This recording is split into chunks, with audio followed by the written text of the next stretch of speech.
Telugu Desam party కుట్ర మరొకసారి బట్టబయలింది. ఈరోజు తెలుగుదేశం పార్టీ అధ్యక్షులు పల్లా శ్రీనివాసరావు గారు విశాఖపట్నంలో మాట్లాడుతూ దీని మీద వైఎస్ జగన్మోహన్ రెడ్డి గారిని బాధ్యుడిని చేయాలి అని చెప్పి మాట్లాడటం. సిట్ తన నివేదికలో స్పష్టంగా చంద్రబాబు నాయుడు గారు చెప్పినట్టు ఎక్కడా కూడా జంతు కొవ్వు కలిసింది అని చెప్పలా. ఆ విషయాన్ని వైఎస్ఆర్ కాంగ్రెస్ పార్టీ పదే పదే చెప్పింది. ఫలానా పేజీలో సిబిఐ తన ఛార్జ్షీట్లో ఈ రకంగా ప్రస్తావించింది అని చెప్పి ఎక్కడా జంతు కొవ్వు కలిసినట్టుగా చంద్రబాబు నాయుడు గారు చెప్పినటువంటి అంశం ఆ ఛార్జ్షీట్లో లేనట్టుగా క్లియర్గా చెప్పింది. కానీ దీన్ని పదే పదే ఎందుకనంటే సిట్ తన ఛార్జ్షీట్ని ప్రవేశపెట్టిన తర్వాత చంద్రబాబు నాయుడు గారు కూటమి ప్రభుత్వం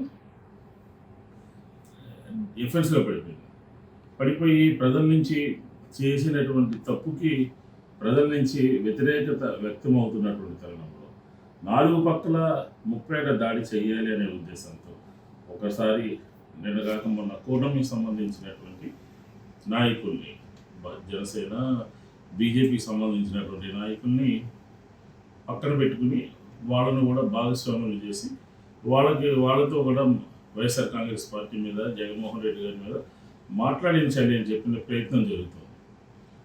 అది ఆంధ్ర రాష్ట్ర ప్రజలందరికీ కూడా క్లియర్గా అర్థమైంది. చంద్రబాబు నాయుడు వాదనలో పసలేదని సిట్ తన నివేదికలో చంద్రబాబు నాయుడు గారు చెప్పినట్టుగా ఎక్కడ కూడా జంతు కొవ్వు కలవలేదని చెప్పని ఛార్జ్షీట్ ఫైల్ చేసిన తర్వాత ఈ రకమైనటువంటి పరిణామాలు సంభవిస్తున్నాయి.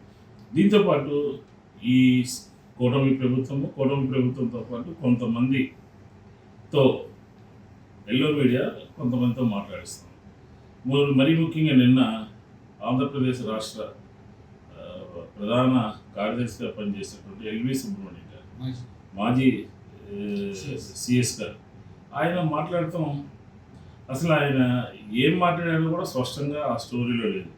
ఆయన తెలుసుకుని మాట్లాడారా, తెలియకుండా మాట్లాడారా, సిట్ రిపోర్ట్ చదివారా, చదవలేదా, అలాంటిది ఆయన ప్రణాళికాబద్ధంగా నేరపూరితమైనటువంటి ఆలోచనలతో ఈ లడ్డూ కల్తీ జరిగింది అని చెప్పినట్టుగా ఒక ఎల్లో మీడియాలో చూసాం.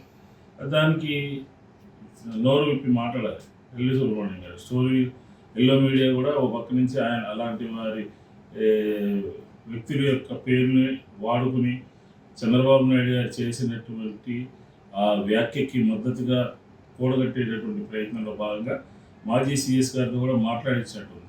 ఆయన ప్రాయశ్చిత్తం చేసుకోవాలని చెప్పారు, అలాగే పొర్లు దండాలు పెట్టాలని చెప్పారు, తలనీలాలు సమర్పించాలని చెప్పి మాట్లాడారు. ఈ సలహా ఎవరికి ఇవ్వాలి? సిట్ నివేదికలో జంతు కొవ్వు కలవలేదు అని చెప్పిన తర్వాత ఎల్వి సుబ్రహ్మణ్యం గారు ఈ పాప పరిహారానికి సంబంధించినటువంటి అంశాలన్నింటినీ తెలుగుదేశం నాయకులకు చెప్పాలి, చంద్రబాబు నాయుడు గారికి చెప్పాలి, కూటమి నాయకులకు చెప్పాల్సినటువంటి అవసరం ఉన్నది అని చెప్పని మీరు కూడా ఈ రొంపిలో భాగస్వాములు చేస్తున్నారు. భాగస్వాములు అయితే మీరు కూడా ఇబ్బంది పడాల్సి వస్తుంది. హిందూ సమాజం మిమ్మల్ని కూడా దోషిగా చూసేటటువంటి ప్రయత్నం జరుగుతుంది అని చెప్పని ఈ సందర్భంగా నేను మనం చేస్తాను. హిందూ సమాజం ఏకం కావాలి అని ఆయన చెప్పినట్టుగా రాశారు. అవును, ఏకం కావాలి, ఏకం కావాల్సిన అవసరం ఉంది.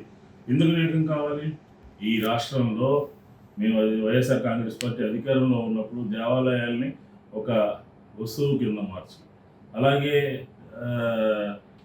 మేము ప్రతిపక్షంలో ఉన్నప్పుడు లడ్డూని ఒక రాజకీయ కేంద్రంగా మార్చి జంతు కొవ్వు కలిసింది అని చెప్పి ఎటువంటి ఆధారాలు లేకుండా మాట్లాడినటువంటి చంద్రబాబు గారు మాట్లాడారు. కాబట్టి సిట్ తన నివేదికలో క్లియర్గా తెలియజేసింది. కాబట్టి ఇలాంటి హిందూ ధర్మానికి సంబంధించిన వెంకటేశ్వర స్వామికి సంబంధించినటువంటి లడ్డూల విషయంలో తెలుసుకుని మాట్లాడాలి. అందరూ కూడా భాగస్వాములు అయ్యి మాట్లాడితే ఖచ్చితంగా వెంకటేశ్వర స్వామి యొక్క కోపానికి, ఆగ్రహానికి గురి కావాల్సి వస్తుందనే విషయాన్ని ప్రతి ఒక్కరూ తెలుసుకోవాలి. హిందూ సమాజం అంతా ఎవరు తప్పు చేస్తే వాళ్ళ మీద వాళ్ళ యొక్క స్వామివారి ఆగ్రహానికి గురి కావాల్సి వస్తుందని చెప్పిన కూడా ఈ సందర్భంగా క్లియర్గా చెప్తాను. దీంతోపాటు